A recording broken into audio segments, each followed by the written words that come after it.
Doutor E Wesley! aí, Marcelo, tudo bem, meu amigo? Tudo bom? Que honra recebê-lo aqui. Deixa eu só levantar um pouco o meu celular aqui. Que honra recebê-lo aqui. Uma boa noite. Seja Cara, que muito bem-vindo. prazer enorme estar aqui com você também. Poxa, que bom. Obrigado pelo convite. Tá me escutando bem? Boa. Crystal clear. Bora lá, cara. Prazer enorme estar aqui com você. E bora falar aqui de estilo de vida, falar de alimentação saudável. Vamos falar do glúten, né, que gera muita confusão na cabeça das pessoas. Vai ser ótimo. Doutor, eu vou correr o risco aqui de parecer ridículo chovendo no molhado, mas caso tenha alguém que caiu aqui de paraquedas, que não conheça tamanha autoridade, por favor, se apresente para a galera Bom, aqui. eu sou médico atuante na medicina integrativa, tenho um foco maior na gestão da saúde dos pacientes, não só na questão do foco da doença em si. E quando a pessoa me pergunta qual que é a sua especialidade, eu sou um médico e faço a gestão da saúde dos meus pacientes. É isso que é o meu propósito, o meu princípio aqui, é fazer a gestão da saúde dos meus pacientes para que realmente eles tenham qualidade de vida e não só isso também, prevenir doenças. Doutor, ó, de novo, muito obrigado. Eu sei que o seu tempo é precioso. Então, eu até desabilitei aqui os comentários para o pessoal não ficar tendo muita poluição aqui. A gente já abriu durante o Boa, dia uma boa. caixinha de perguntas. O pessoal já mandou as perguntas. Eu acho que já tem bastante assunto aqui. Essa live, se deixar, vai até amanhã. Então, posso começar a Pode, metralhadora, vamos doutor? embora, vamos lá, vamos lá. Ô, acho que tá pixelando aqui Então, para mim. Você tá falhando um pouco aqui para mim. Só ver aqui tá? rapidinho a questão do iPhone.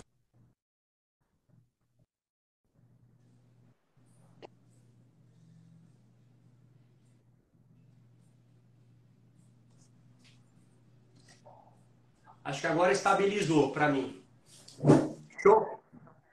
Vamos ver. Qualquer coisa a gente muda aqui de rede também Bom, e vai que vai. bora. Tá indo bem agora? Show, perfeito. Tá me ouvindo bem? Tá pixelando. Perfeito. Perfeito? Então vamos lá, doutor.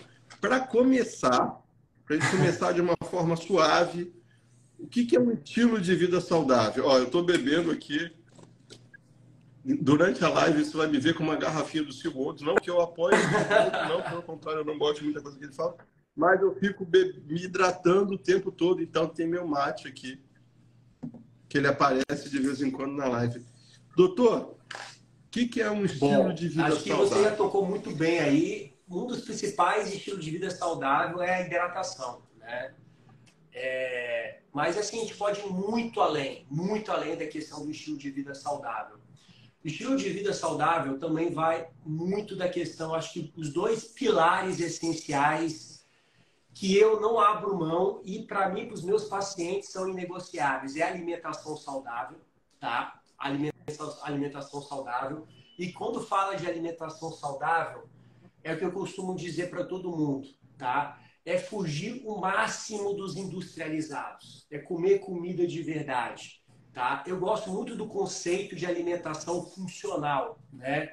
Que é aquele conceito de alimentos nutritivos que você encontra na natureza, que são alimentos naturais, né? Fugir o máximo dos industrializados, fugir dos ultraprocessados, porque, óbvio, tudo que tem algum rótulo tem algum aditivo químico, tem algum corante, tem algum conservante. Então, falando de alimentação saudável, sem dúvida é um pilar essencial para o estilo de vida saudável.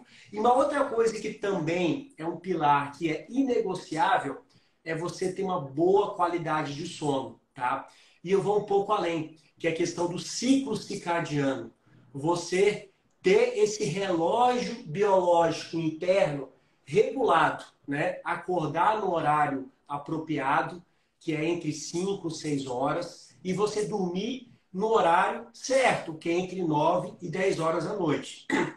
Muitas pessoas imaginam, eu durmo 10 horas da noite e, aliás, eu vou dormir meia-noite e vou acordar 8 horas, né? E muitas vezes a pessoa E tá tudo Dormir bem, 8 não, horas dormir está 8 horas tudo tá bem. tudo bem, mas é totalmente diferente daquelas pessoas que dormem entre 9 e 10 e acordam entre 5 e 6. Por quê? Porque por trás desse ciclo circadiano existe uma orquestra hormonal de melatonina na parte noturna, de testosterona, de cortisol, principalmente na parte matinal, para te dar energia, para te dar motivação.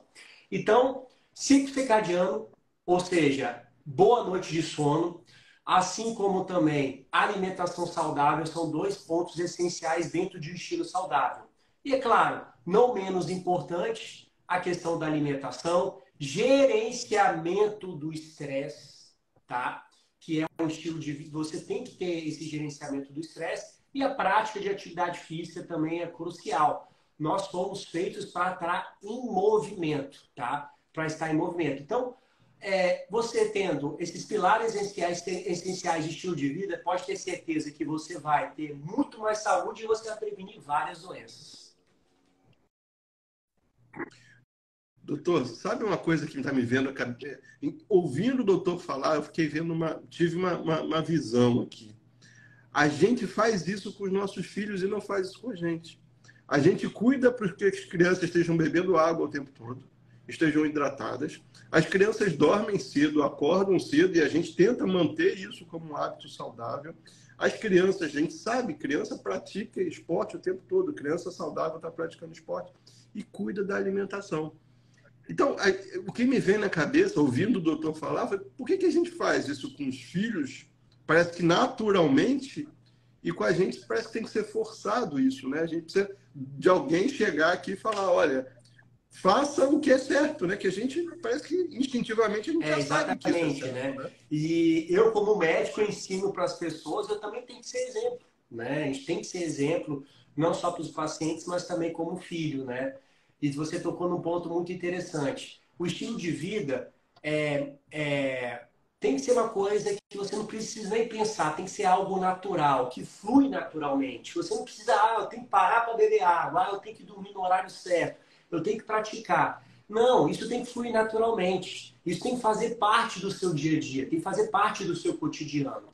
É isso que realmente a gente tem que implementar, não nos nossos filhos, mas também, obviamente, eu como médico e você também como uma grande pessoa que também preza pela saúde e passa informações de alimentação saudável, falar para todos os seus ouvintes, né? Então isso tem que fluir naturalmente para todas as nossas pessoas que estão ao nosso redor. Doutor, uma dúvida. Falando sobre o ciclo e o processo de dormir, é algo que eu pratico já há muito tempo. E eu vejo muita gente Sim. hoje, só pegando o gancho do que o doutor falou, né? Eu vejo muita gente hoje com hábitos que são poluentes. Eu não sei como dizer isso, mas poluentes daquele Claro. sono com qualidade, né? Pessoas que ficam vendo televisão até tarde. E aí deitam. Eu escuto isso, porque eu tenho muito contato com muito médico, com nutricionista, e as pessoas chegam para mim falando isso. Marcelo, eu estou adotando um estilo de vida mais saudável, eu adotei ciclo como parte da minha rotina, mas eu deito na cama e não consigo dormir. E aí tem toda aquela parte de higiene que o doutor pode falar É, muito melhor do que eu, né? Que as pessoas ficam hoje com tela, com celular e acham que vão dormir exatamente. Acho que rápido, o né? crucial é que a higiene do sono chega, simplesmente já começa a hora que você começa a colocar o pé em casa, né?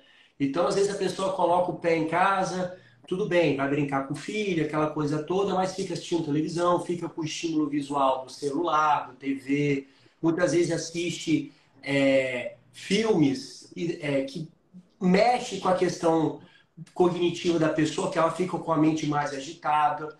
E, obviamente, o sono da pessoa vai ser totalmente afetado. E, para piorar, o quarto não é totalmente escuro, né? Muitas vezes tem um celular do lado da cabeceira da cama, atrapalhando ali, não só com mensagens, mas também existe uma questão de poluição eletromagnética que também atrapalha o sono, né? Então, a gente tem que vigiar essa questão da higiene do sono. E qual que é a orientação? Chegou em casa, tá? Começa a deixar as luzes mais brandas, o seu quarto totalmente escuro, evitar ao máximo de assistir televisão e mexer com tela, tá? E, claro, um hábito que eu faço, tá? Que funciona demais, antes de dormir, ler um livro. Ler um livro, que é uma coisa que realmente acalma sua mente, que você consegue, de fato, pegar no sono muito mais fácil. E você estando num ambiente totalmente tranquilo, um ambiente que não tem poluição eletromagnética, assim como não também tem estímulo da luz, você começa a produzir o seu hormônio natural do sono, que é a melatonina. Então, não tem como você, momentos antes de dormir, estar mexendo no celular ou assistindo televisão, a sua produção da sua melatonina vai ser totalmente deficiente e é óbvio que sua qualidade do sono vai ser prejudicada. E entra nesse ciclo vicioso. A pessoa dorme mal, acorda mal no dia seguinte, cansada, fadigada. Aí, qual que é o principal café da manhã do brasileiro? É pão, café com leite e açúcar, dá aquela falsa energia para a pessoa, só que ao mesmo tempo que ele está se alimentando dessa maneira, ele está, de fato, intoxicando e inflamando o corpo. A gente vai falar um pouco a questão do glúten. A pessoa muitas vezes vive estressada, não tem tempo para fazer atividade física e fica nesse ciclo ruim. E a pessoa, sem dúvida, vive estressada, fadigada, sem energia, sem vitalidade. Tudo por questões de ter um sono ruim e uma alimentação. São coisas que não dá para negociar, alimentação e sono. E aí, doutor, eu fico pensando que tem um livro que está aqui atrás, que é um livro que é meu livro de cabeceira, que é O Poder do Hábito, que fala justamente sobre rotina, o poder da rotina, né? E aí eu vou confessar uma coisa: eu não sou, eu não ia à academia com prazer. A academia não era uma coisa. Eu sou louco por esporte, mas ir à academia, que para mim era uma das únicas opções que eu tinha, porque não tinha opção de praticar esporte, era uma coisa que eu ia forçado. E hoje eu me sinto extremamente, e não é peso na consciência, o meu organismo está tão condicionado com a rotina de exercícios que se eu não vou, eu me sinto mal. E não é psicológico, é físico mesmo. Então, eu acho que a questão da gente estipular hábitos saudáveis, esses hábitos tendem a se perpetuar quase que de uma forma automática. E falando um pouquinho mais do sono, um exemplo meu, eu viro e mexo, quando eu trabalho um pouco mais tarde, eu fico o tempo todo bebendo alguma coisa. Estou enchendo a bexiga, de noite dá vontade de fazer xixi. E eu acordava para ir ao banheiro e eu perdi o sono. E eu demorei a entender, porque na ida para o banheiro da suíte tinha uma luz azul. E eu demorei a entender que quando eu tirava aquela luz, eu conseguia dormir melhor. Ou seja, a gente realmente tem estímulos visuais que são poluentes, que atrapalham, que são distratores desse bom eu sono, sou né? muito parecido com você, né?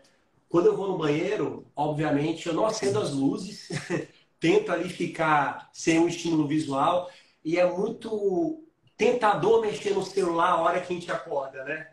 Principalmente a hora que de madrugada, por exemplo, eu coloco meu celular para carregar no banheiro, eu não deixo na cabeceira da cama. Isso também atrapalha demais o sono, atrapalha demais. Então, quarto totalmente escuro, evitar ao máximo de você acender a luz do banheiro quando você for no banheiro e, é claro, né, deixar o celular para você carregar longe ali, não descer do lado da cabeceira da cama. Assim, uma prática também que me ajudou é não beber água momentos antes de dormir. Eu encerro minha hidratação por volta de 6 horas da tarde.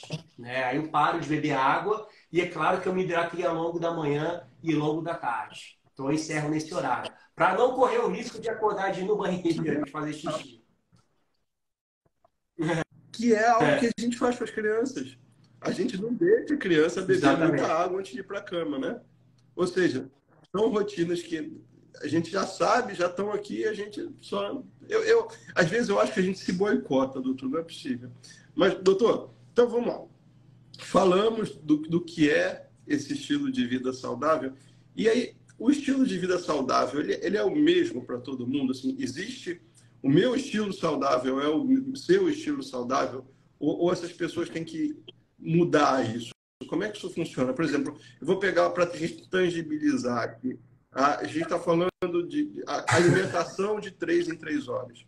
Isso vale para todo mundo? Não vale para Tá, todo mundo? Como é que falando esse negócio especificamente de funciona? alimentação de 3 em 3 horas, é isso? Bom, vamos lá. Acho que assim, o estilo de vida Aham. saudável, acho que isso se comporta para a grande maioria das pessoas, tá? Acho que isso tem que ser uma regra. Claro que para algumas pessoas pode ter maior dificuldade ou não, né? Então, por exemplo, eu acabei de atender um paciente que a vida dele inteira ele sempre trabalhou noturno, sempre. 31 anos, ele se aposentou na Vale, aposentou trabalhando noturno. O período de trabalho dele era de 6 da noite até as 6 da manhã. Ele criou esse hábito ao longo dos 32 anos, né? E ele falou para mim assim, olha, hoje eu sei que me prejudicou a minha vida, meu ciclo circadiano, e hoje eu estou tentando dormir no horário certo, até porque eu te acompanho, você é meu paciente, você é meu médico, eu quero dormir entre 10 e, obviamente, acordar às 6, mas a vida dele ele passou dormindo nesse horário. Para ele se reeducar, para ele está tendo uma certa dificuldade. Aonde eu quero chegar? Alguns hábitos de vida para algumas pessoas vão ser mais difíceis, é claro, né? Por exemplo, para outras vai ser muito mais simples. Por exemplo, eu cresci aprendendo que a gente tem que comer de 3 em 3 horas, certo? Não, porque você tem que deixar seu metabolismo mais ativo, porque você realmente, de fato, comendo de 3 em 3 horas evita de você não ter compulsão alimentar. Mas ao longo do tempo eu fui percebendo que quando você come de 3 em 3 horas, você se torna refém da comida, né? Às vezes você nem está com fome, mas chegou a hora de 3 horas que tem que comer, né? A partir daí eu comecei a ver, cara, isso não faz sentido. Eu estou comendo de 3 em 3 horas, eu estou comendo sem fome, eu estou colocando aqui o meu intestino, meu pâncreas, meu fígado para trabalhar, porque você libera uma série de neurotransmissores, hormônios ali, para fazer a digestão de uma maneira desnecessária e muitas vezes é uma verdade que se perpetuou ao longo do tempo. Eu, como médico e estudante de medicina e como médico, eu levava isso como uma verdade. Depois eu fui percebendo que isso não era uma verdade absoluta. Tanto que eu sou um grande defensor do jejum, né? O que é o jejum? Não é passar fome, não é desmaiar, não é nada disso. É simplesmente você programar o seu corpo numa janela de alimentação para realmente você descansar o seu corpo, purificar. E é claro, você vai ter vários benefícios mediante a isso. Quais principais benefícios? Não só no emagrecimento, mas o controle da diabetes, ou seja, do açúcar no sangue, controle da hipertensão. Você vai ter um controle melhor especificamente no hábito intestinal e por aí vai. Aumenta o foco, a produtividade. Porque muitas vezes a gente come e a cada 3 horas gera aquela prostração. E quando você faz o jejum, com certeza você percebe que a sua energia, a sua vitalidade, o seu foco, a sua atenção está muito mais ativa, né? Então, comer de 3 em 3 horas, na minha opinião, nunca foi algo muito saudável, né? Principalmente para aquelas pessoas que comem alimentos industrializados. Imagine só, ela toma um café da manhã com pão, rico em carboidrato e rico em farinha branca, na hora do lanche da manhã ali come uma barra de cereal lotada ali de açúcar, na hora do almoço come um macarrão, à tarde toma aquela jarro de suco de laranja e você fazendo ali a sua produção eterna de insulina. A longo prazo você vai gerar uma resistência insulínica e obviamente ali você vai percebendo que você pode vir a ter uma propensão maior de diabetes, hipertensão e várias patologias. Então, esses hábitos, para algumas pessoas é mais simples, outras é mais fácil. O próprio jejum, para quem faz essa adesão e faz corretamente, a pessoa é extremamente libertador. É libertador principalmente porque a pessoa fala, caramba, eu não sou mais refém da comida, eu não sou mais refém de comer de 3 em 3 horas, e não necessariamente eu não estou desmaiando de fome, eu não estou com dor de cabeça, não estou com meu metabolismo mais lento. Não sei se você vivencia essa experiência aí, se você é praticante do jejum, mas pode ter certeza, para quem está nos assistindo agora, experimente algo a respeito do jejum, quanto que ele é fabuloso e quanto que ele realmente pode ser benéfico para a sua saúde de uma maneira geral. O que eu aprendi com o jejum, e aí eu posso dar meu depoimento como paciente, é que foi exatamente o que o doutor falou. Às vezes eu fazia refeições tardes, e acordava, mesmo que tivesse uma noite de sono plena, eu acordava muito mais cansado, muito menos disposto, com muito menos concentração, principalmente se a última refeição fosse uma Exato. refeição com mais carboidrato. Então, eu já acordava com essa sensação. Só que eu, leigo, eu demorei a entender o que estava acontecendo. Mas eu acho que tem uma outra coisa aí também, doutor, que eu faço o jejum, exatamente o que o doutor falou. Eu durmo bem, nunca tive dor de cabeça, mas tem duas coisas que eu queria comentar. Primeiro, eu tive ontem na minha nutricionista, eu vou regularmente na minha nutricionista, e ela falou assim para mim, Marcelo, a gente estava conversando sobre convulsão. A gente adora, eu e ela, quando junta, fala pra caramba. A gente gosta de conversar. E a gente estava falando sobre compulsão alimentar. E ela falou uma coisa que eu achei tão bacana. Ela falou assim, doutor, entre o momento que você está ali de noite, parou sua refeição, você não vai comer mais nada de noite. Ela sempre fala isso, né? Sua última refeição do dia é a foto de um prato vazio. Assim que você deveria ir finalizar seu dia com um prato vazio, sem comer, sem forçar o seu organismo a ficar trabalhando de madrugada.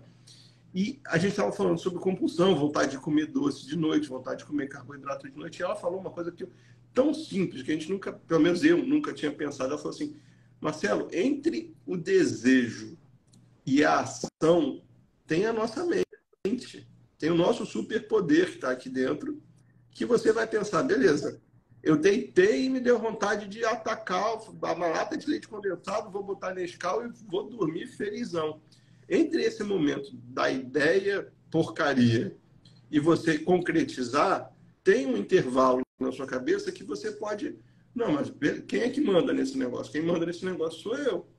Então, eu vou sucumbir a um desejo e amanhã ou durante algum tempo pagar esse preço dessa decisãozinha instantânea, ou eu posso falar para o meu cérebro, vai ler um livro, vai pensar em outra coisa e vamos seguir aqui, que isso é momentâneo. Porque desejo dá e passa, a gente sabe igual disso, Marcelo, onde a pessoa acha que está com fome, mas é vontade de comer. E muitas vezes exatamente. Ansiedade, né? Quem não tem ansiedade quer descontar no Exatamente, sorvete, isso né? vem como ondas, né? É o exemplo clássico que você falou, desse gap aí que a pessoa tem do desejo, da vontade, mas vem como ondas. Da mesma maneira que chega, vai embora. Vai embora. É só uma questão de controle ali, porque assim, nós condicionamos nosso corpo a tomar café da manhã, a almoçar e jantar, né? Isso é clássico, né? Só que, às vezes, a pessoa, quantas vezes que ela já, mediante ao trabalho dela, que ela está ocupada, passou a hora de almoçar, ela falou assim, nossa, passou a hora de almoçar, e ela nem percebeu que ela estava com fome, né? Porque ela estava focada em outra coisa. Ela estava ali, de fato, nem pensando nisso. Então, realmente suprime esse desejo, essa vontade, tá? Então, é muito importante as pessoas entenderem que o jejum é uma coisa fisiológica, tá? Não é algo sobrenatural, não é uma coisa de modinha, não é algo que surgiu de 2, 3 anos para cá, não, é algo que é milenar, é uma prática que já existe há bastante tempo. E é claro que não é fazer jejum por jejum, né? Ah, eu vou fazer jejum, eu posso comer qualquer coisa. Claro que não. Realmente você tem que ter uma alimentação saudável, comer comida de verdade, principalmente na janela de alimentação, até para você suprir suas necessidades de vitaminas, minerais e você manter o seu corpo ativo. E aí, doutor, o meu público tem muita gente que chega para mim diabético, né? Chega pedindo ajuda porque descobriu que é diabético e aí o cara que é diabético não quer cortar o pão, não quer cortar o bolo e aí chega comigo para conversar comigo. E aí, doutor, tem uma coisa que eu acho que também é parte da minha realidade que o doutor podia falar mais, que é a saída do jejum, que também, porque o doutor falou, o brasileiro vai de manhã, vai tomar um copo de café com leite, com açúcar, com pão. E aí teve aquele pico de insulina, aquela porrada de insulina quando estava com o organismo limpo, né? Então, doutor, se puder falar um pouquinho sobre isso, como é que a gente sai do jejum? A saída, a quebra do jejum. Principalmente isso. O diário, né? Eu acordei, vim horas em jejum, e aí, como é que eu... Claro que não faz sentido, você jogou seu jejum fora. Mas vamos pensar assim, né? todo mundo é capaz de fazer um jejum fisiológico. O que eu falo fisiológico? É aquele de você jantar mais cedo, tá? Por volta de 6, 7 horas, e você tomar café da manhã entre 6 e 7 horas. Isso já é um jejum de 12 horas. Você já está descansando, purificando o corpo. Claro que não vai fazer sentido você chegar de manhã e tomar aquela jarra de suco de laranja, comer aquele pão com manteiga e café com leite. Não, não faz sentido.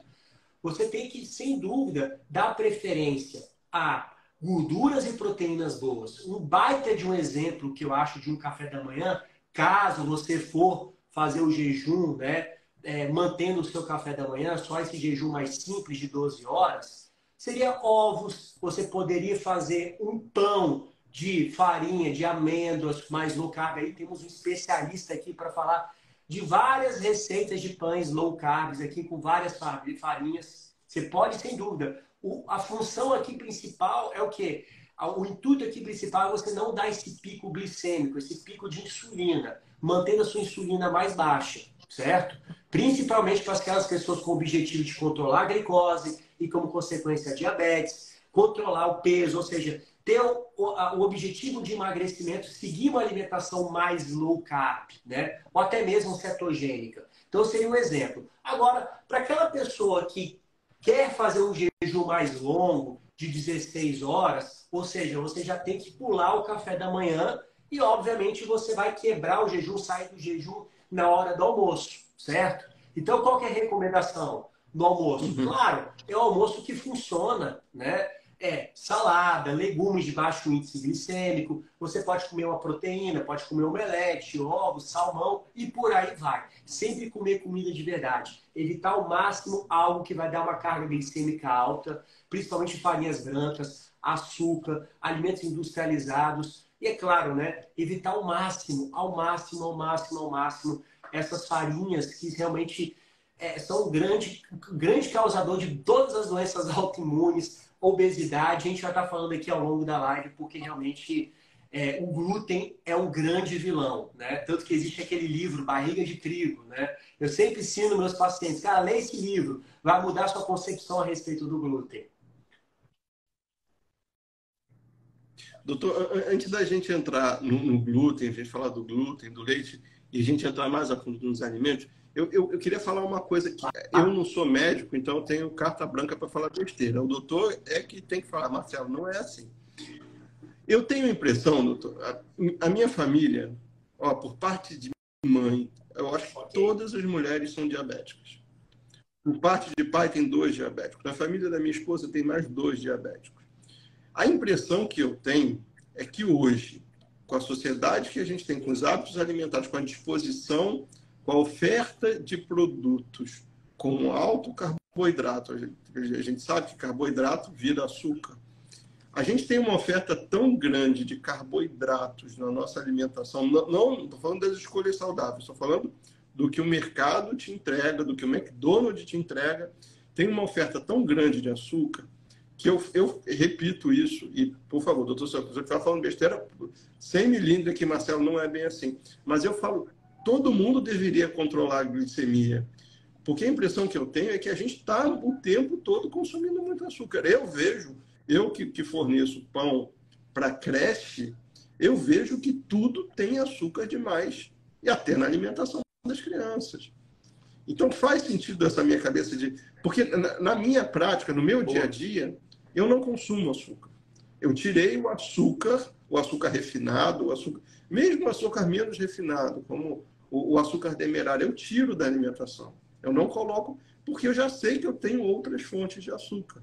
Até o açúcar da fruta, que aqui em casa a gente consome muito. Marcelo, corretíssimo. Então, com certeza, não precisa ir longe, não. Né? Nos hospitais são servidos, infelizmente, uma alimentação totalmente com baixos nutrientes, ainda rico em produtos alimentícios, não precisa ir longe. Né? Você citou as creches, com certeza. Mas por que por trás disso tudo? Né? Porque o açúcar, o glúten, são alimentos viciantes, né? E gera esse consumo. E as pessoas pedem isso, né? As pessoas pedem esse tipo, porque o paladar da pessoa é realmente extremamente viciado por isso.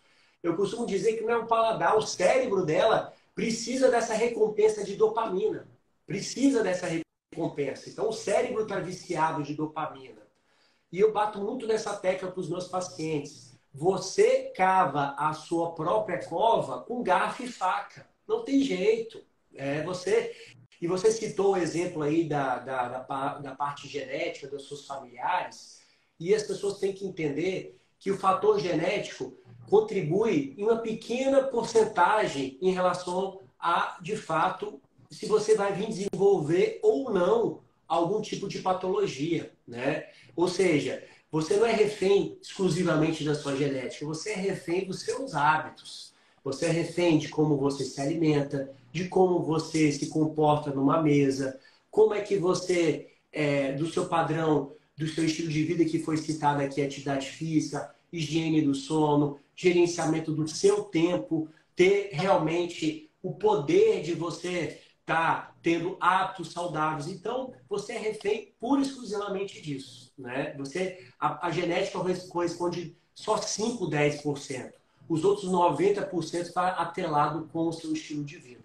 Então, vamos parar de pensar que genética, meu pai é diabético, minha mãe tem hipertensão e eu vou ser fadado a ter essas doenças. Não, você pode silenciar esses genes com o seu estilo de vida. Você pode silenciar com sua alimentação e com seus hábitos. Até porque a gente está rodeado de casos de pessoas que tiveram remissão total de vários tipos de doenças, de infecções, de inflamações, só com mudanças alimentares. Então, você não precisa ir longe. Você vai no seu prédio, você vai encontrar um diabético e conseguiu controlar diabetes é uma doença nutricional. Isso que a pessoa tem que entender, é uma doença nutricional. A hipertensão, boa parte também está relacionada com a sua nutrição, se você está acima do peso ou não. Todas essas doenças da modernidade, qualquer uma, tá, que você for citar, inclusive câncer, pode ter certeza que tem um padrão nutricional. Com certeza, né? As doenças autoimunes, que estão relacionadas aí também com padrão de intestino, pode ter certeza que tem um padrão nutricional, né? Não, é o que eu costumo dizer, né? Hoje existe um dado alarmante, né? 2,2 bilhões da população mundial está com obesidade. Isso é um dado alarmante, né? E por que será que as pessoas estão obesas, né? Pô, para cada esquina existe uma farmácia. Pô, não era para simplesmente as pessoas estarem menos doentes, se tem mais acesso a remédio?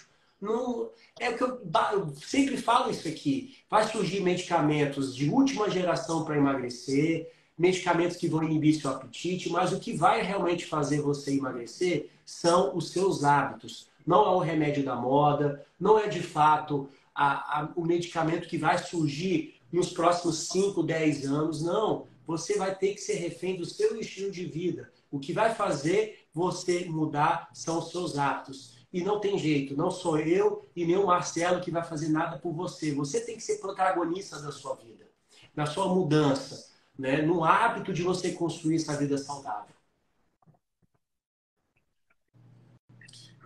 Eu acabei de voltar, doutor.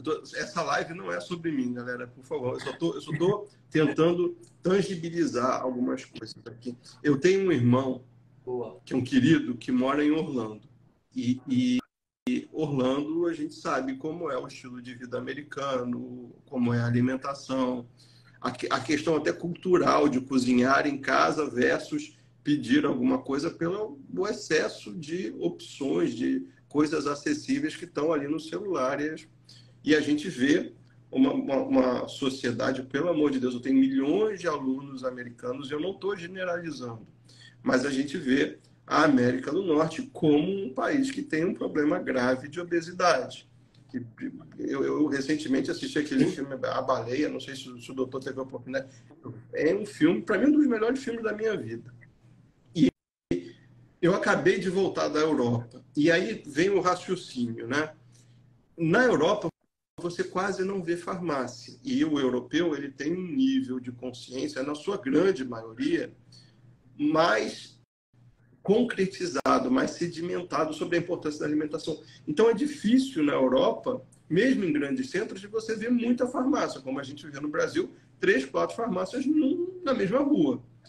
Nos Estados Unidos, você vê farmácias que parecem um shopping center. Você entra lá, vende capa do celular, vende capinha de celular, vende... virou um supermercado, que as pessoas entram na farmácia e compram tanta coisa que virou... Né? Então, eu acho que vale a reflexão, né? Por que o europeu tem muito mais hábitos alimentares saudáveis e você não vê farmácia? Por que o americano e a gente... Eu tenho uma visão muito ruim. E aí, desculpa se eu sou super sincero, mas eu acho que a gente sempre vai no sentido americano. Parece que as coisas acontecem lá e a gente vai junto. Demora um pouco, a gente vai e repete a história americana. O americano tem isso, né? Já está doente por problemas alimentares. E a gente está vendo isso aqui no Brasil. A gente vê um monte... Onde eu moro na Tijuca, no Rio de Janeiro. Aqui, a única coisa que não fecha de comércio é a farmácia. Quando fecha alguma coisa, abre uma farmácia.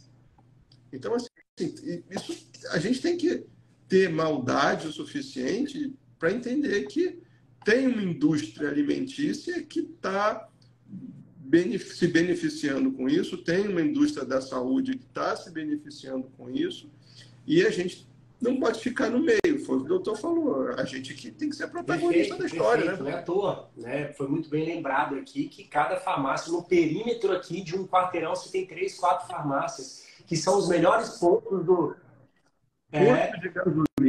São os melhores pontos da cidade, com os melhores estacionamentos, né? E são bem atrativos lá, como você disse, você encontra até ração para o seu cachorro, enfim, são coisas atrativas, né? E virou um negócio, né? É o que eu costumo dizer, né? A indústria alimentícia, ela gera, de fato, essas doenças e a indústria farmacêutica te aprisiona, né? Te deixa prisioneiro ali de você tomar um remédio eternamente. Ah, você tem colesterol alto? Não, eternamente você vai ter colesterol alto, você vai ter que tomar esse remédio. Ah, você tem pressão alta? Você vai tomar pro resto da sua vida esse remédio para controlar a pressão e para diabetes, né? E eu, como médico, eu fui formado assim. Ó, você não tira remédio de paciente, você só acrescenta. Você não vai falar de alimentação, até porque não nos ensinaram nada na faculdade de estilo de vida saudável. Nós somos formados a tratar doenças. O exemplo clássico que eu falo é o seguinte: faz de conta você, Marcelo, que você vai no médico, tá? Um médico de confiança seu, e simplesmente você não tem nada, nenhuma doença, zero. Você não tem uma dor no estômago, você não tem nada. E você chega para o médico e fala assim: ô doutor, eu vim aqui porque eu estou entregando a minha saúde nas suas mãos. Eu estou aqui porque eu quero que você faça a gestão da minha saúde. Ele vai falar assim, ó, ô Marcelo, cara, sinto muito.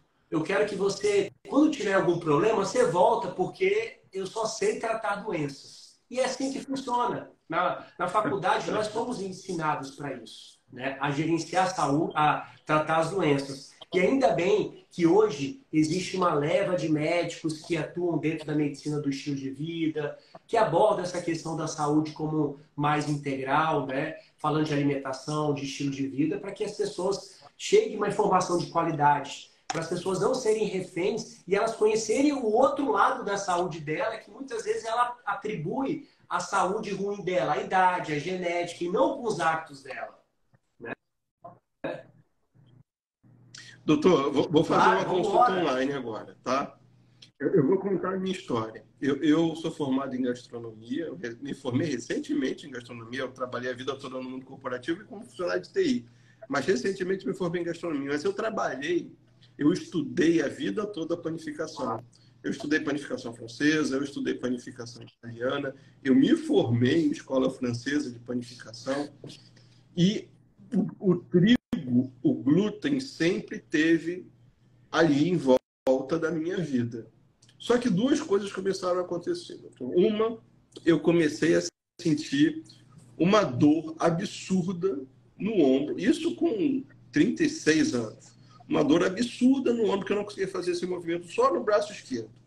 E eu fui num monte de médico e ninguém falava, me dava anti-inflamatório, daqui a pouco estava tudo bem. tomei mais cortisona em um ano do que eu acho que você deve tomar na vida toda. Mas tinha alguma coisa errada, eu não sabia o que, que era. E eu faço, até ano passado, na verdade, na pandemia eu não fiz não, mas eu faço, tem uma empresa aqui no Rio que faz um check-up. Que você entra lá, fica o dia todo e eles fazem tudo que é exame que você possa pensar, vai em todas as especialidades médicas. E o cara começou e coloca a mão aqui, coloca a mão aqui, faz a outra aqui, tem um carocinho aqui, tem um carocinho aqui, e hoje eu não tenho mais a tireoide. Tinha hipertiroidismo de Hashimoto, começou a aparecer um monte de caroço. Ele falou, olha, um tá grande aqui e já tem orientação de tirar. E aí, eu comecei a procurar médico. Eu falei assim, poxa, mas beleza, eu tenho doença autoimune, minha filha tem psoríase, tem alguma coisa que não está fechando. E aí, um belo dia, eu vi uma palestra de um médico falando sobre longevidade, sobre estilo de vida, sobre escolha. E ele falou, cara, doenças autoimunes e inflamações estão relacionadas à sua alimentação, sobre inflamação, alimentos inflamatórios, coisas que estão te inflamando, e nunca eu entraria na minha cabeça que algo que eu estou comendo está inflamando o meu intestino e que a tireoide tem a ver com isso. E aí, doutor, por favor, a palavra é sua, porque eu sou só o padeiro, eu não sei falar sobre isso. Caramba, perfeito, né? Isso é importantíssimo, né? Que bom que você tocou nesse aspecto. E sim, nós hoje todos esses alimentos inflamatórios, né? E podemos classificar aqui os principais, tudo que tem glúten, o açúcar, os alimentos processados, e propriamente dito também até o leite, né, em si, tudo tem corante, são alimentos que geram uma inflamação no seu corpo. E o principal órgão que sofre é o intestino, que é a nossa primeira barreira para contra doenças autoimunes, né? E quando você, a longo prazo, você expõe, né, e foi o que aconteceu com você, muito glúten, o glúten literalmente é bem provável que o seu anti-TPO era lá em cima, né? Não sei se ainda é alto, deve ter controlado bastante o seu anti-TPO por causa do Hashimoto. Era bizarro, né? Literalmente você estava produzindo tanto anticorpo que você estava destruindo a sua tireoide, né? Então, no seu caso específico. Então, a longo prazo, quando você vai se expondo a esses alimentos, somados a o estresse crônico, a uso de medicamentos como antibióticos, corticoides, tudo isso, a longo prazo, você afeta o seu intestino, né? É como se seu intestino fosse a sua primeira barreira e você, a longo prazo, você vai perdendo essa barreira, você vai gerando uma inflamação ali no seu intestino até gerar uma permeabilidade intestinal, que é o famoso intestino gotejante, né? Que ali, ao invés de seu intestino ser a sua primeira barreira, começa a vazar coisas que não deve do seu intestino para sua corrente sanguínea. E o que o seu corpo faz? Começa a produzir bastante anticorpos. Foi isso que aconteceu com o Marcelo. Começou a sentir dor no ombro, começou a ter uma hiperreatividade, nódulos na tireoide e não para por aí. Pessoas têm problemas de pele, né? Como psoríase, que é no caso da sua filha. Hoje eu atendi um paciente com lúpus, que já afeta a parte renal. Muitas vezes pode afetar as articulações, provocando algum tipo de artrite, pode provocar espondilite aquilosante, ou seja, não falta doenças autoimunes, né? Só que o grande ponto é que na medicina convencional a doença autoimune não tem origem. E se não tem origem, não tem tratamento. Ou você toma corticoide ou deixa acontecer. E não é bem por aí. Existe como você controlar com seus hábitos. Por exemplo, como o Marcelo disse aqui, poxa, eu acendi algo e acho que foi aí que você começou a se especializar numa panificação mais sem glúten, sem realmente todos esses alimentos agressores. E sim, você pode melhorar a sua barreira do seu intestino com sua alimentação, tirando todos esses alimentos inflamatórios. Você vai melhorar todas essas dores articulares, você melhora de fato aí problemas de pele. E é claro que você não só vai melhorar, você vai prevenir outras doenças autoimunes, porque doença autoimune ela é sistêmica, né? Você pode estar sujeito a desenvolver outras doenças autoimunes. Não é incomum a pessoa ter duas doenças autoimunes, uma na tireoide, outra na pele, uma na tireoide e nas articulações. Então, o ponto das pessoas entenderem aqui é que o intestino é peça-chave para a sua barreira de doença autoimune. E tem como você controlar isso com a sua alimentação. Sem dúvida, tirando aí os alimentos inflamatórios. E o campeão de todos é o glúten e realmente o açúcar que a gente pode colocar. E é claro, algumas pessoas com maior intolerância à lactose. Doutor, eu vou fazer Claro. o papel do advogado do diabo aqui, tá? O pão é o alimento sagrado que Jesus Cristo partiu lá na mesa. Todo mundo come pão a vida toda e agora virou modismo que glúten faz mal. Isso você deve Como é que é escutar isso? a vida inteira. Eu comi pão minha vida inteira, né? Eu escuto Né? isso todo dia. Todo dia. Minha família, todo mundo tem pão, todo mundo come pão todo Nunca dia, ficou ninguém doente, nunca né? ficou Eu doente. sei que isso aí é um questionamento. Aí eu falo assim, vai ficar. Aí o cara fala assim, Marcelo tá jogando praga aqui O na Marcelo, é família. o Bom, famoso deve ditado, ser. água mole e pedra dura, tanto bate até que fura, né? O seu corpo ele tem uma capacidade muito grande aí de gerar essa autocura, mas chega uma hora que ele, de fato, ele dá uma rateada e você vai desenvolver a doença, né? Você vai se expondo, e eu estou te falando, a questão do intestino é a mesma coisa, você vai se expondo e você vai agredindo o seu intestino ali. Mas o ponto é, que o pão lá de Jesus Cristo é totalmente diferente de hoje, né? Totalmente diferente, né? E a gente não precisa ir longe. O trigo, aí você me corrige, viu, Marcelo? Acho que você tem muito mais propriedade, muito mais informação. Na Europa, o trigo lá é totalmente diferente, né? Então, assim, para aquelas pessoas que têm uma intolerância, na verdade, uma hipersensibilidade talvez não tão severa ao glúten, vai lá na Europa, come um croissant, come o pão, come uma massa e não se sente tão mal, porque a carga de glúten é bem menor. Tanto que a gente olha na Itália, na França, você não vê tantas pessoas obesas. E não é mera coincidência. Não é mera coincidência que aqui na América do Sul e na América do Norte, nós temos um trigo totalmente enriquecido com glúten. É o stick e puxa, né? É o que deixa macio, palatável, fofinho e que gera esse vício no paladar da pessoa. E não é à toa que existem pessoas que estão realmente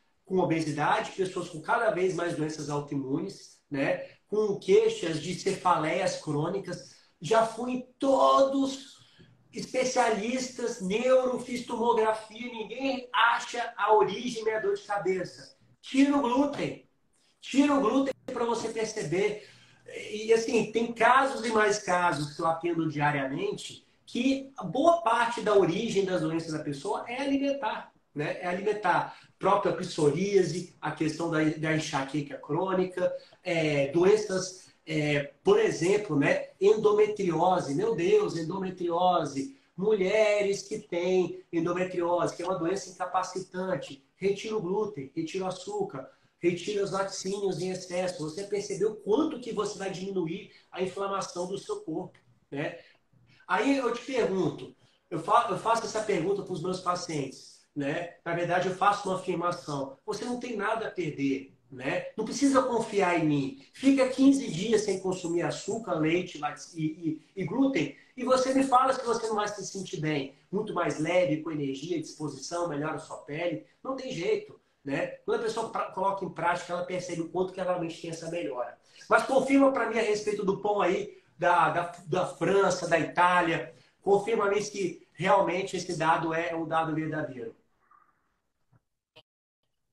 Doutor, vamos pensar aqui, né? Eu sou muito visual. Doutor gosta de pão? Quando as pessoas gostam de pão e elas curtem uma foto de pão no Instagram, é geralmente aquele pão bem alveolado, né? Aquele pão que tem muitos buracos, né?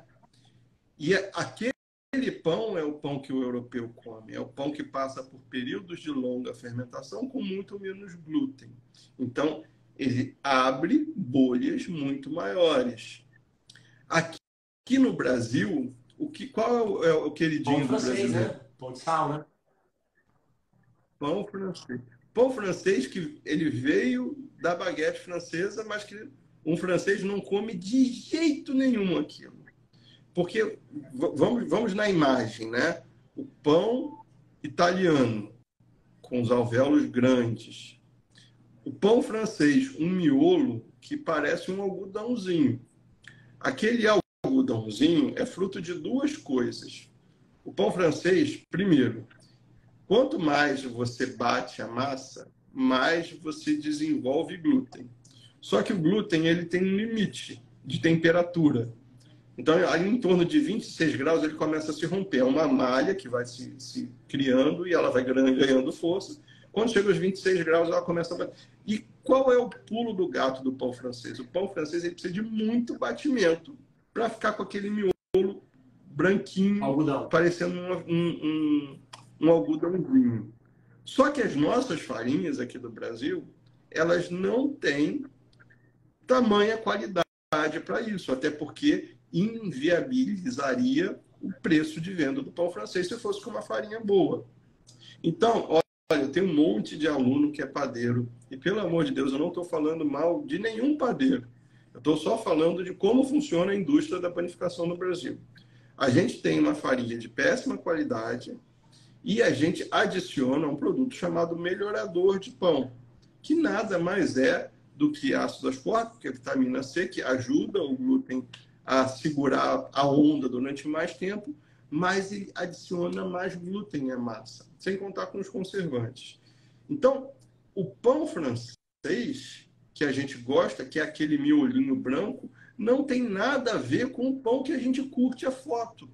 A gente come uma coisa, mas o nosso cérebro identifica que o gostoso, ou talvez o saudável, seja o que o povo de lá come. Então, o que aconteceu?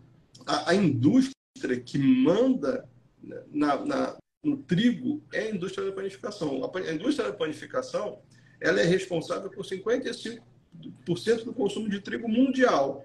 Então, o maior é o cara que dita a regra. E quem dita a regra é o cara que quer o mais glúten. Porque a indústria de biscoito ela não gosta de glúten.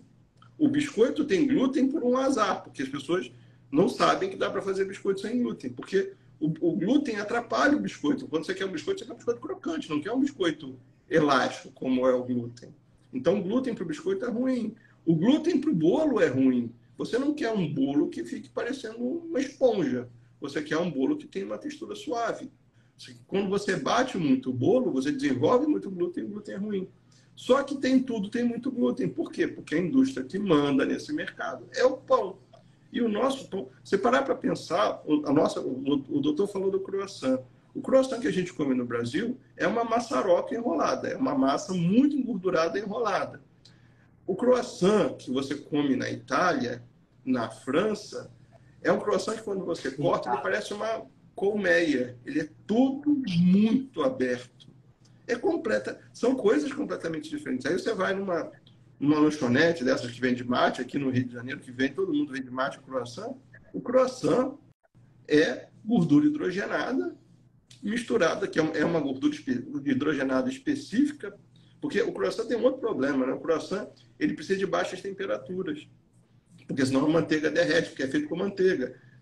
Aqui no Brasil não tem baixa temperatura dentro de uma lanchonete, como é na França, que o cara faz em temperatura muito baixa com ar-condicionado. Então, ele não pode usar a mesma gordura. Então, usa uma gordura muito pior. E, além disso, ele pega uma massa com muito glúten e aí fica aquele resultado que é um pão enrolado. Não é aquela colmeia que tem lá na Europa. E aí, mais uma coisa falando do pão francês. O pão francês, as padarias já não fazem mais pão francês. Hoje em dia, as padarias compram o pão francês congelado, só terminam de fermentar dentro de um armário e assam 6 horas da manhã. É isso que as padarias fazem. Mas lembra que eu falei que o glúten, com 26 graus, ele se rompe? E o padeiro, ele não quer saber, ele tem que produzir. Então, ele pega e bate no máximo, velocidade máxima, para soltar o máximo de glúten possível. Só que a temperatura com alta, o pão você bate, tem muito atrito, a massa esquenta e o glúten vai para a cucuia. Então, aqui no Brasil, a gente bate o pão com gelo, justamente para desenvolver mais e mais e mais glúten.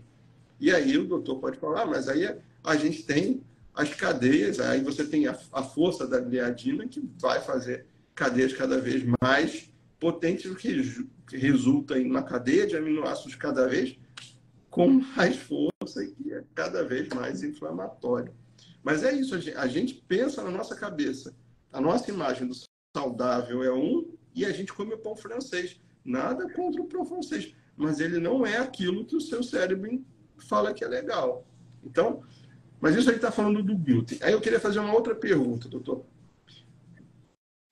Quem não tem doença celíaca, quem não tem inflamação, quem não tem nenhuma dessas ites aí, essa pessoa tem indicação para tirar o glúten ou diminuir o consumo do glúten? Ou isso é algo que se aplica a pessoas que já têm intolerância? Perfeito. Eu sou bem categórico, né? Pelo menos, né? Que eu imagino, né? Tá muito categórico, né? Eu já vi muitos profissionais da área da saúde falando: não, você não é celíaco, você não tem necessidade de tirar o glúten, né? Claro, a pessoa que é celíaca, ela tem uma alergia realmente ao glúten, ela tem sintomas bem severos. Agora, aquelas pessoas que sou eu, bem provável você e boa parte da população, ela tem uma hipersensibilidade ao glúten não celíaco. E essas pessoas, sem dúvida, elas se beneficiam tirando o glúten, né? Elas se beneficiam. Primeiro, por questões que nós moramos no Brasil, onde a carga é exacerbada de glúten, tá? As pessoas consomem uma quantidade muito grande ao longo da vida dela e é óbvio que a longo prazo ela pode vir a desenvolver uma doença autoimune. Então, eu sou bem categórico. Pessoas que não são celíacas, sim, deve tirar, sim, mesmo sendo uma intolerância baixa. Claro, aí você pode se permitir a consumir o pão com outro tipo de farinha, né? Talvez uma fermentação mais longa, uma fermentação um pouco mais, com menos glúten. Ok, mas para aquelas pessoas que têm uma insensibilidade maior, realmente eu sou bem categórico para realmente a pessoa não desenvolver doenças autoimunes, tá? E só no seu caso, Marcelo, você se beneficiaria bastante, né, com selênio, com vitaminas que auxiliaria também na questão do seu intestino, que é a glutamina, entre outras coisas de suplementação, que com certeza a sua nutricionista deve passar isso brilhantemente para você. Obrigado, doutor. Então, só para sintetizar, mesmo quem não tem diagnóstico de doença celíaca, mesmo quem não tem nenhum tipo de, deveria, por uma atitude saudável, com certeza, eliminar o com certeza deveria, com certeza eliminar. Eu sou bem categórico, e realmente a maneira como eu penso e a maneira como eu lido com meus pacientes, e o feedback é extremamente positivo, não só clínico, mas como laboratorialmente, com certeza. Então eu tenho experiência da prática a respeito disso. Eu falo uma coisa, doutor, que de novo, né? Porque quem sou eu? Eu sou só o padeiro, gente. O doutor Wesley é a autoridade aqui. Mas faça um teste. Se você tem dúvida do benefício, como é que você sabe se algo é bom para você ou ruim? Testando, não é? Aí você já sabe que você vai num rodízio de massa e você passa mal, que você dorme mal, que você fica cheio de gases. Beleza, você já experimentou um lado. Agora, por que não fazer um teste do outro? Eu não estou defendendo nada extremo, mas só que você chegue às suas conclusões. Eu prezo muito isso para os meus alunos. Às vezes, meus alunos chegam para mim e falam assim: Marcelo, usa a farinha alfa ou usa a farinha B? Eu falo: usa as duas, testa e vê qual que vai fazer mais sentido para você. Então, eu acho que a sua alimentação, doutor, a alimentação das pessoas, as pessoas deveriam testar alternativas. Se tem tanta gente falando que o glúten não faz mal, por que não se dispor a fazer um teste, ficar um tempo sem e perceber? Eu vou falar para você, o doutor deve ter milhões de casos. Eu tenho só os meus clientes, os meus alunos que relatam isso. Mas sempre tem relato de mudança. Ou melhorou o sono, ou melhorou o humor, ou melhorou o peso, ou melhorou os gases. Gases é normal. A pessoa com aqueles gases fedem. Não é, tem Melhorou uma coisa as dores errada, né? articulares, a enxaqueca, melhorou a pele, melhorou até a questão de fertilidade, pessoal. Fertilidade está associada a isso também, né? Ansiedade, depressão, por quê? Porque ali, ó, glúten perturba bastante neurotransmissores, né? Se tem filhos com TDAH, com autismo, enfim, é uma afinidade de benefícios que você tem retirando glúten, né? Isso está mais do que comprovado, né? Ainda me surpreende profissionais que defendem, não, você não é celíaco, você não pode tirar, mas espera aí, não seria mais fácil realmente você, como o Marcelo disse, faz o teste, vê se você vai ter uma melhora, né? E com certeza a melhora ela é gritante, na energia, na disposição, na pele, no hábito intestinal, no sono e por aí vai. E o que eu acho incrível, doutor, agora eu vou puxar a sardinha aqui para o seu lado. O que eu acho incrível da medicina integrativa é justamente isso, que a proposta é tão simples que é basicamente pare de se inflamar, né? Que é pare de atacar que os problemas vão sumir. Em vez de ficar tratando um monte de Enxugar gelo, efeito né? colateral, É porque é a isso que a gente medicina que faz. vai lá na raiz do problema, que funciona. Né? Então, parar de enxugar gelo. Para cada doença eu tenho um remédio. Mas peraí, será que não seria mais fácil e inteligente a gente atuar onde é o problema? Né? Então, aí, cortar mal pela Cortar o raiz, mal pela né? Atuar raiz, ali né? dentro das questões da origem das doenças. E boa parte da origem é alimentar, né? Doutor, ó, a gente já está aqui com 1h05. Esse papo é delicioso. Eu tinha certeza que se deixar, a gente vira a madrugada aqui, mas eu sei que o doutor tem uma rotina, dorme cedo, acorda cedo, eu também. Então, eu queria agradecer demais, doutor Wélio. Se quiser passar um recado agora, por Bom, favor, a obrigado palavra é mais uma vez, sua. Marcelo, pela oportunidade, né? Espero que realmente essa informação aqui faça a vida, a diferença das pessoas. E que não fique só com uma informação, né? Mas que vire sabedoria. Sabedoria é quando você pega a informação e coloca em prática, né? Esse é o principal aqui, colocar em prática. Bom, deixo aqui para as pessoas o seguinte, eu estou com as turmas abertas, né? Eu tenho um protocolo de desintoxicação, desinflamação, que realmente atua na raiz do problema, né? Lá realmente eu passo um estilo de vida de alimentação saudável, jejuns, sucos, e realmente é um protocolo que para as pessoas que buscam cada vez mais saúde, talvez para aquelas pessoas que estão no efeito platô ou estão no efeito sanfona e quer uma construção de novos hábitos. Então, deixo aqui o convite para vocês, para que realmente quem tem interesse, só entrar lá no link da minha bio, entrar no site que é o Detox Metabólico, é o nome do programa, que realmente é um programa voltado para você construir novos hábitos de vida. E é sensacional. Já estamos aqui, já passaram mais de 5.000 alunos por esse protocolo e pessoas que tiveram relatos incríveis, não só na mudança do estilo de vida, mas também no tratamento de várias doenças da modernidade.